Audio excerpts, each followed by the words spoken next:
Hello and welcome. My name is Rashi Mogha and I'm your host for this Empowered Women of the World podcast. This podcast is for you. It is for me and it is for all women who want to take charge of their career and happiness. In this weekly podcast, we'll talk about technology, we'll talk about leadership, and we will talk about mindfulness. We'll talk about how you can discover, visualize, and actualize your success, whatever that means to you. We will also talk about our common opponent, the conscious and unconscious bias which we deal with on daily basis. And we'll share ways to navigate work politics. At the end of each podcast, I will share with you a tip or a resource that you can use to be successful.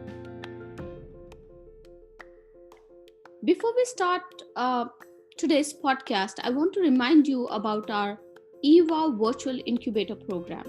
If you have a startup idea that you want to take to the pitch deck stage, this is the program for you. Applications are due on July 31st. Today, I'm so excited to welcome Alley Lyles on the show today. A digital marketing leader and a public speaker, Alley was named as Digital Transformation Leader of the Year by Women in IT Silicon Valley.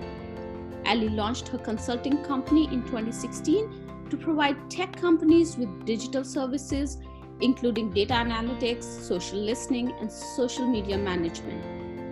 Alley, I'm so excited to have you on the show today. Welcome to the show. Hello, thank you for having me.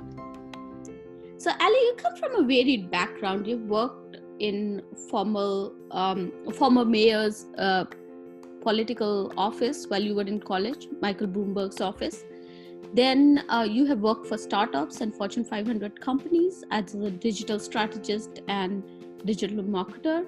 And then you also ran a Super Bowl campaign with Budweiser, even though you don't like football.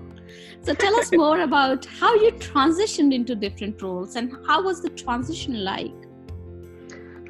Yes, so I started at former Mayor Bloomberg's Office of Media and Entertainment, and it was a very lean group of about 4 or 5 of us who were tasked with executing the mayor's plan for the city, the digital initiatives for the city. And I enjoyed doing social media and copywriting and analytics, but so many of us, because we were so lean, had to wear so many hats. And that's really the corpus of what settled the basis of my career. Everywhere I went, I garnered PMO skills or project management skills. I garnered digital strategy skills just because I wanted to get my hands on everything to learn my craft. And each of the things that you just mentioned, with the Super Bowl and working in digital strategy here and there, all kind of encompasses that basis of where I learned, and just being a copywriter in Mayor Bloomberg's office. Except from being a copywriter, I got my hands on everything else. So 9 years later into my career, I still want to get my hands on everything else and work cross-collaboratively and learn and grow from there. So it was kind of an idea to learn and venture off and see what I would learn in the end. Awesome. And how was the transition like? Like, I hear from a lot of women leaders whom I coach and mentor and talk to, in terms of the transition for them is really hard. They don't get opportunities because they are typecasted into a particular job role that they are in. How was it for you to switch across these different roles, if you will? It was, I won't lie, it was a little bit difficult. And I think that, in my quest to learn what I've done in the past, I said, hey, I am a copywriter, I've done social media, but I would like to do digital strategy, which is a bigger front. It's a 60,000 foot view. And so what I was able to do was use some transferable skills and say, okay, this is what I've done before, this is what I'm capable of doing. And luckily I've had mentors along the way who've kind of eased that awkwardness and eased that burden of making, yes, it is difficult, of making that change. So that's kind of how I dealt with it somewhat gracefully, I'll say. Yeah. So, Alley, you have a very strong personality. I've seen you speak at the eWOW Virtual Summit and engage with the audience. And yet you are an introvert, right? How did you overcome that fear of public speaking or being in front of an audience or sharing your vulnerable side, if you will, being an introvert? By failing multiple times. And I'll just be very genuine with that. What I tell people is fear of speaking is akin to fear of flying. Like the more you do it, the more you understand that it's not all that bad. You understand where your weak points are and where you can improve. In October, I spoke on stage and I just trembled. And I went off stage and I just kicked myself. I should have said this. I should have stopped stuttering. I should have done this. I should have done that. And what I'm motivated by as an introvert is the desire to get a message across, to get a thought across, because I see things out there, people presenting in ways that I kind of nitpick at, to be quite honest. And I'm like, oh, that's a good message, but I would have done it this way or done it that way. I was able to get over my fear of speaking by putting out what I wanted to put out there, and doing it in a way that I knew the first time I was going to go out on that stage, I was going to croak. And I did, but I kept showing up and I kept doing it over and over again. And slowly but surely I got it. Yeah, it's interesting you mentioned that. I'm an introvert too. And as you know, I speak at conferences and do keynotes globally. For me, being on the stage and being able to influence and talk to so many people gives me a different kind of rush, if you will. That part is not hard for me. What is hard is interacting with people one-on-one afterwards, and then how it drains you emotionally, because you're so connected with the audience and each of the people who reach out to you afterwards, after you've spoken and you're off stage, and how you become a part of their story. Right. Question for you, and this is probably a lot of emerging women leaders want to know about it. How do you actually identify events for public speaking? And how do you prepare for these events so that you're confident and your content is not repeated content? Identify speaking, like I reside here in Austin and I do product marketing primarily and digital strategy. So I sign up for the listservs and everything that's going on around town.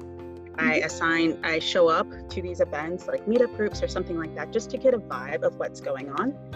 And I volunteer. I'm like, hey, if you guys have an event, I have a project I'm working on, I'd like to present, or just let me know like if there's an opening. And they remember me. People are very accommodating and want to hear what others are working on in the community. So that's what I do at a local level. And then there is a website called Paper.io, which is an all call, a request for proposals for speakers. So if I want to present at a conference in Maine or, Portugal and Lagos, then that's where I go to look for those things.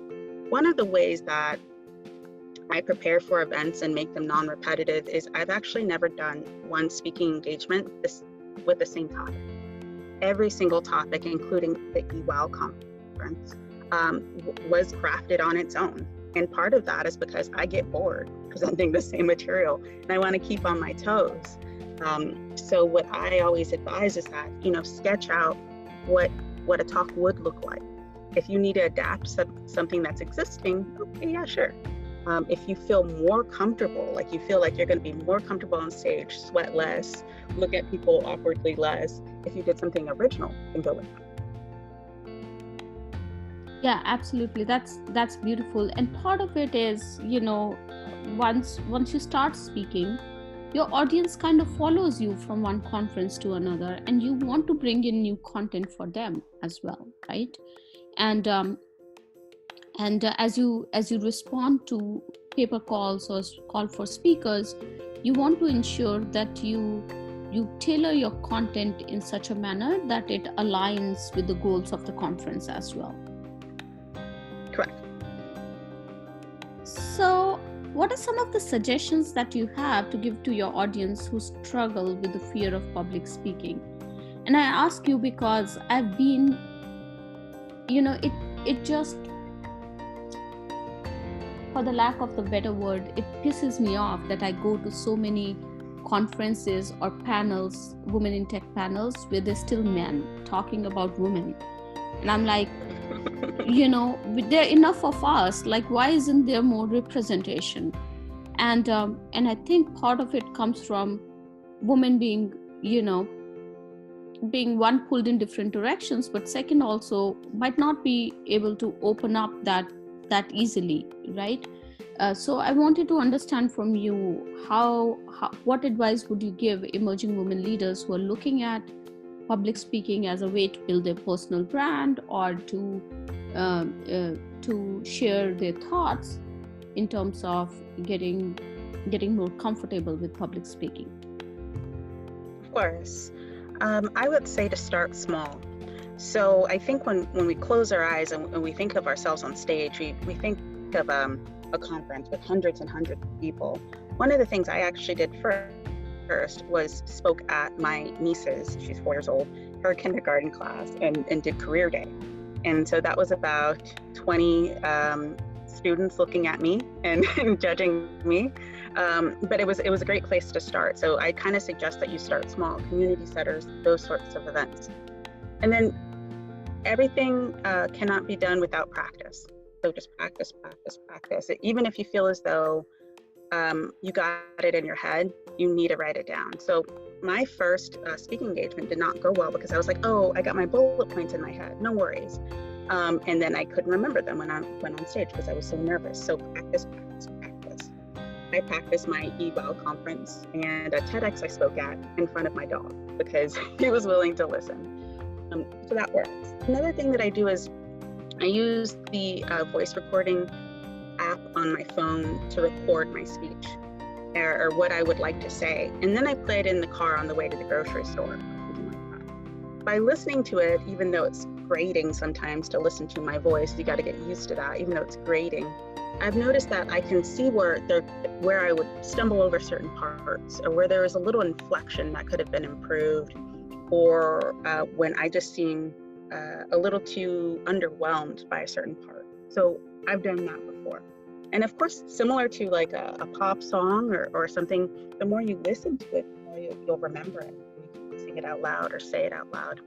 And then finally, note cards.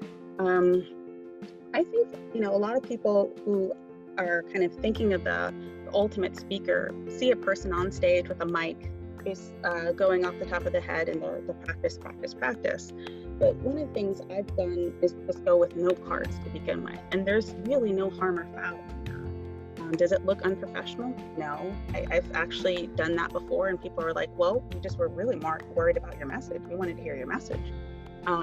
So when by doing that, I was able to, put all my thoughts down, and then it came time to speak. I actually didn't need the note cards. It was all there. But I think above all, one of the driving forces of starting small, practicing, recording yourself, and note cards is that sense of empowerment you feel on stage presenting your voice. In the spirit of eWOW, there is an excitement and empowerment in doing so. Yeah, absolutely. So these are unprecedented times, Alley. COVID times. How are you taking care of your mental health? Let's see. One of the things I've done is started doing arts and crafts, and it sounds kind of silly, but it's something different. When we were 1 month into quarantine, my friend, who's a therapist, I said, I feel awful. I don't know what to do. She's like, well, what have you been doing? I said, I run and cook and watch classic movies. And she's like, well, what are you doing differently? And I said, what do you mean? She said, you're using the same things you would on a quote unquote normal day, pre-COVID, to cope with what's going on now. You need to do something different because these are different times. So I do arts and crafts. I also work on public speaking.